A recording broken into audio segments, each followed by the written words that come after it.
Bonsoir et bienvenue dans votre journal sur TNTV au sommaire de ce mardi 14 juillet. Des avenues de papeete aux communes les plus éloignées, le 14 juillet a rassemblé les Polynésiens autour des valeurs de la République. Défilés, cérémonies et instants de mémoire, retour sur les temps forts de cette journée.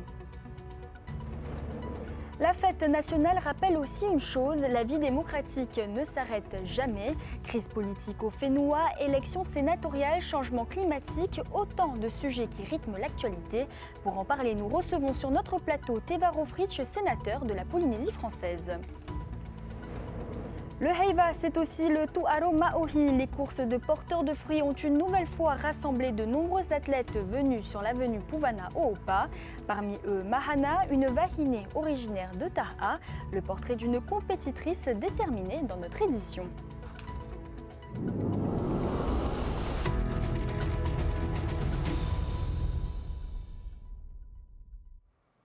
Ce matin, le 14 juillet, a été célébré dans tout le Fénois. À Papeete, le traditionnel défilé militaire a mis à l'honneur les femmes et les hommes engagés au service de la nation. Près de 500 militaires, forces de sécurité et de secours, une quarantaine de véhicules et les aéronefs mobilisés toute l'année pour protéger la population. À Uturua, c'est une autre image de la fête nationale qui s'est dessinée. Les 3 communes de Reiatea ont défilé ensemble sur le front de mer. Plus de 600 participants entre élus, associations sportives, chars fleuris, groupes de danse et vélos décorés ont célébré cette journée dans une ambiance festive et populaire. Les défilés sont donc un temps fort du 14 juillet, mais la fête nationale se vit aussi au plus près des habitants. Dans les quartiers, les vallées ou encore les communes associées, à Hitiautira, le maire entame chaque année une véritable tournée à travers les différentes sections de la commune.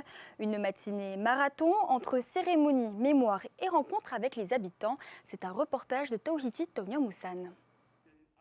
C'est sous un soleil éclatant, à Hitia, puis dans les jardins de la mairie annexe de Tiarei, qu'Henri Flore poursuit cette cérémonie du 14 juillet. Ici, le lever des couleurs et le dépôt de gerbes se font en compagnie des enfants de Faa et de Tiarei en colonie de vacances. On préfère rester dans la commune de Hitiautira et de rassembler la population de Hitiautira avec nos jeunes interquartiers, Heiva. Leur dire aussi, le 14 juillet, c'est une fête nationale et en mémoire aussi de nos anciens combattants. Et parmi ces tamaris volontaires, dont les noms sont gravés sur la stèle de Tiarei, le nom du grand-père et du grand-oncle Dani Din, 2 frères qui ont pris les armes lors de la guerre de 14-18. De retour au Fénois, Taura Faua, le cadet, devient le premier chef du district de Tiarei de 1935 à 1967. C'est donc avec beaucoup d'émotion que sa petite fille a pris la parole ce matin. C'est une fierté de savoir que à cette époque-là, il y a eu quand même de ces Polynésiens qui ont eu ce courage d'y aller, de partir, de laisser la famille, de partir. Et en plus, je crois qu'il y a eu des volontaires qui ne parlaient pas français aussi. Et comme une marque de respect à tous ces tamaris volontaires, le service militaire adapté a offert un défilé aux habitants présents. Des militaires dont certains sont originaires de Tiarei.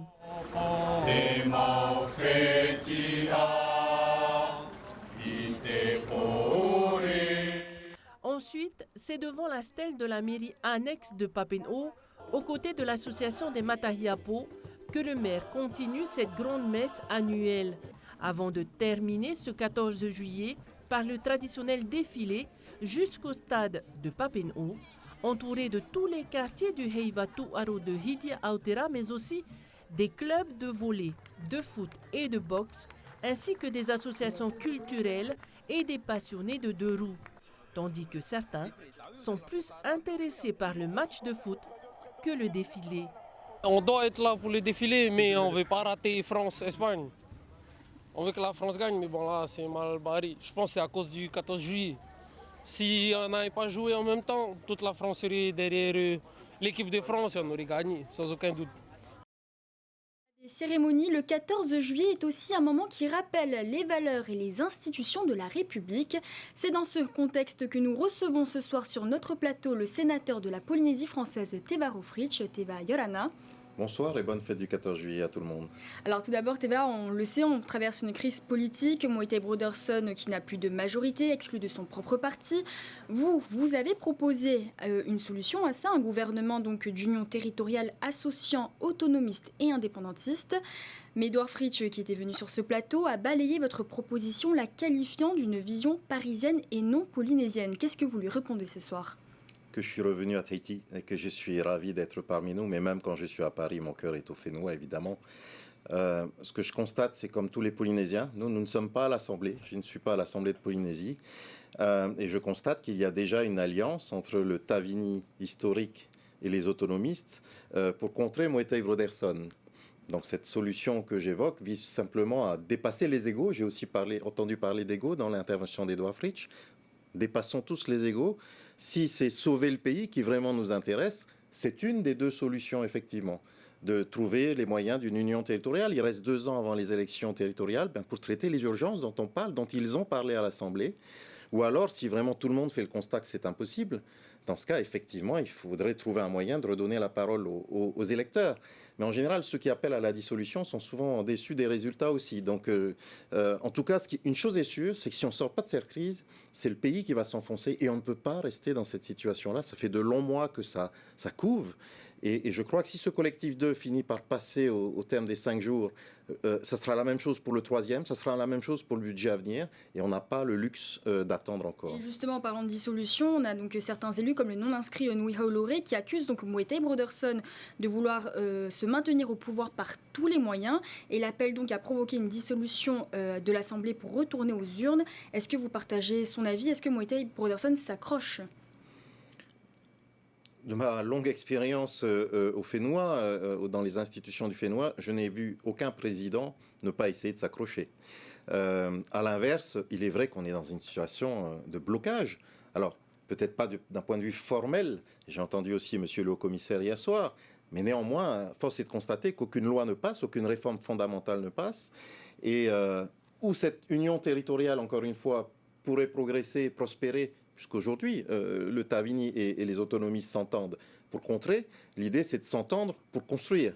Mais si ça n'est pas possible, je suis d'accord avec Nui Haolore, il faut abréger le mandat et demander effectivement que les Polynésiens se prononcent. On ne peut pas rester dans cette situation. Nous sommes tous en dehors de l'Assemblée, mais contemplant ce qui malheureusement se passe dans cette Assemblée.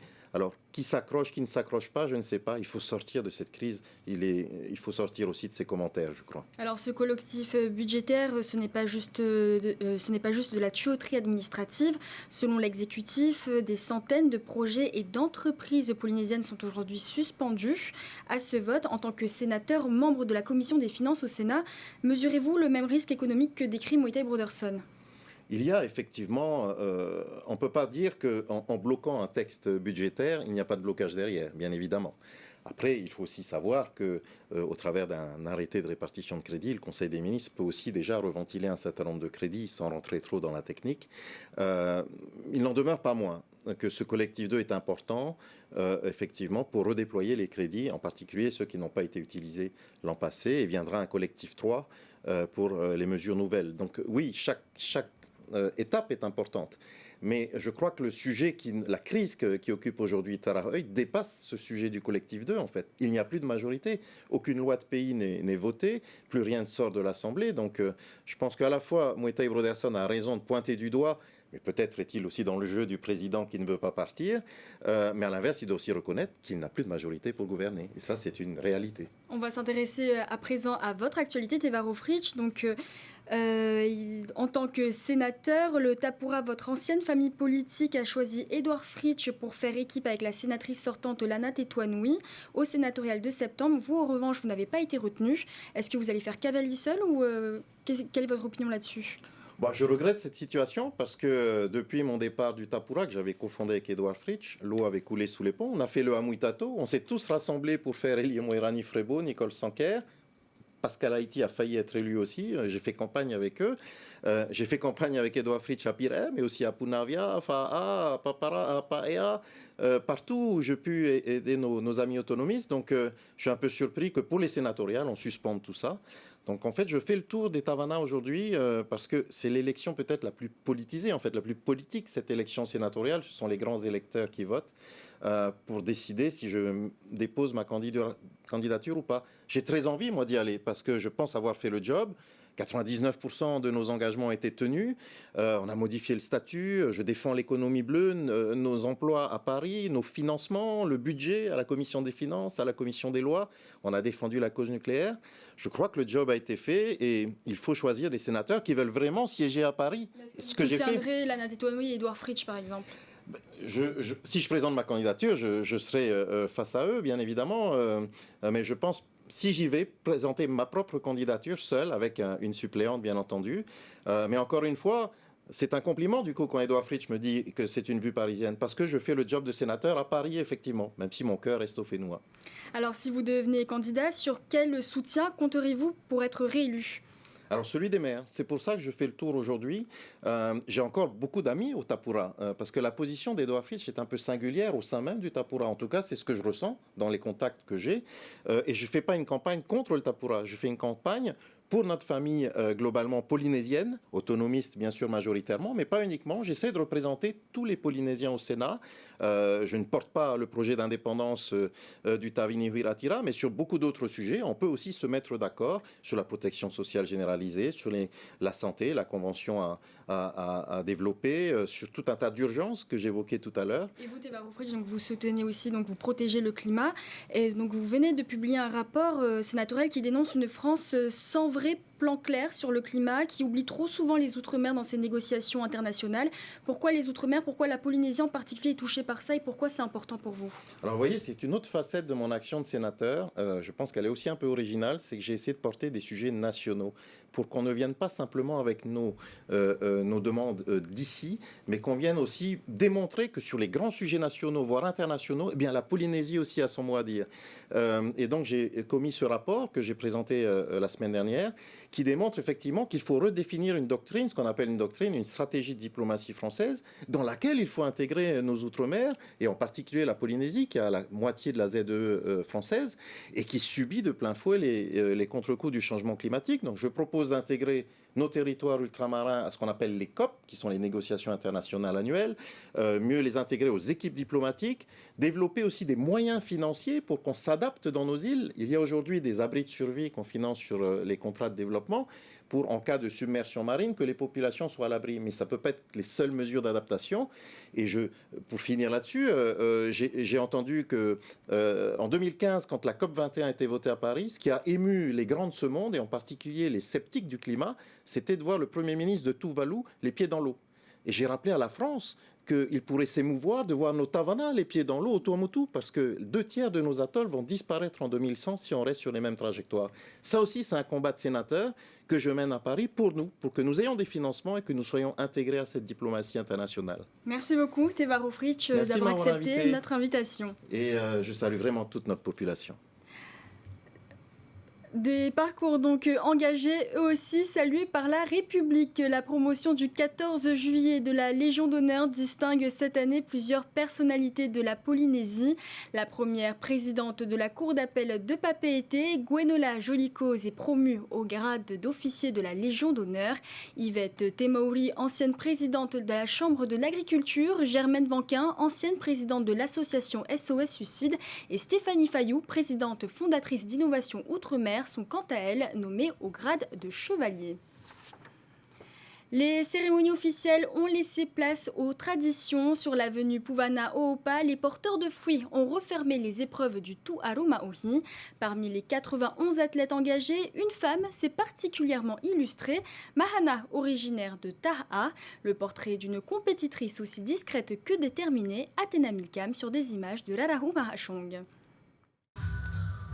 En ce 14 juillet, la force et la fierté polynésienne ne se portent pas seulement dans les discours, Elle s'exprime aussi dans l'effort. Le Heiva Tuaruma Ohi rassemble hommes, femmes et enfants autour de gestes transmis de génération en génération. Mahana Mayari est venue défendre cet héritage à sa manière, avec discrétion, mais surtout avec détermination. Engagée dans la catégorie Open Vahiné, elle se conforme d'abord au protocole obligatoire, inscription, contrôle médical et pesée de sa charge. 15. Avant le départ, les athlètes s'échauffent. Dans le public, les soutiens de Mahana sont déjà prêts à donner de la voix. Je suis là exceptionnellement pour le Heiva.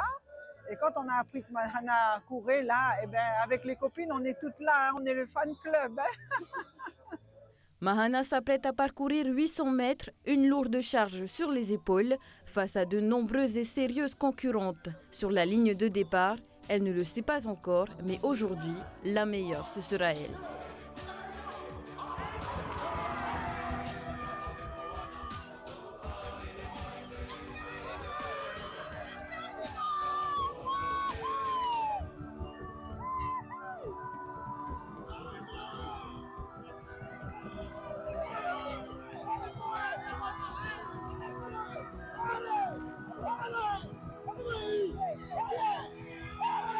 Le fait d'avoir la charge, ça rend compliqué la tâche, même si je cours tous les jours, c'est pas du tout la même discipline. Et là, voilà. C'est une revanche par rapport à l'année dernière? Oui, enfin, 2 fois troisième et enfin première. Je suis contente. Ça faisait des années où on voyait les Néo-Zélandaises ou la Hawaïenne gagner. Moi, ça m'agaçait quand même de voir le premier prix partir chez eux, quoi. Donc, belle revanche pour tout notre Nouna, en fait. Derrière la performance de Mahana, une autre réussite, celle de voir les Vahinés toujours plus nombreuses sur la ligne de départ. Elles avancent en force et ouvrent la voie aux prochaines générations. Changement d'ambiance, direction Rayatea, où le Heiva se vit aussi derrière les vitrines. 13 commerces d'Uturoa ont relevé le défi d'habiller leur devanture aux couleurs de la culture polynésienne. Une créativité qui a donné du fil à retordre au jury. Reportage de Jessica Doucet.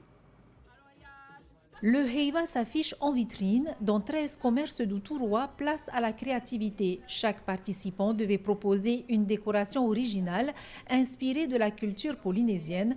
Costumes, instruments de musique, artisanat, danse ou encore tout aroma ohi, chaque vitrine raconte une facette du Heiva. Ce magasin de sport a d'ailleurs choisi de mettre à l'honneur les disciplines traditionnelles. Qu'est-ce que vous avez apporté pour composer cette vitrine? Alors évidemment les rameurs, mais les porteurs de pierres, les porteurs de fruits, les danseurs. Voilà, on a essayé de...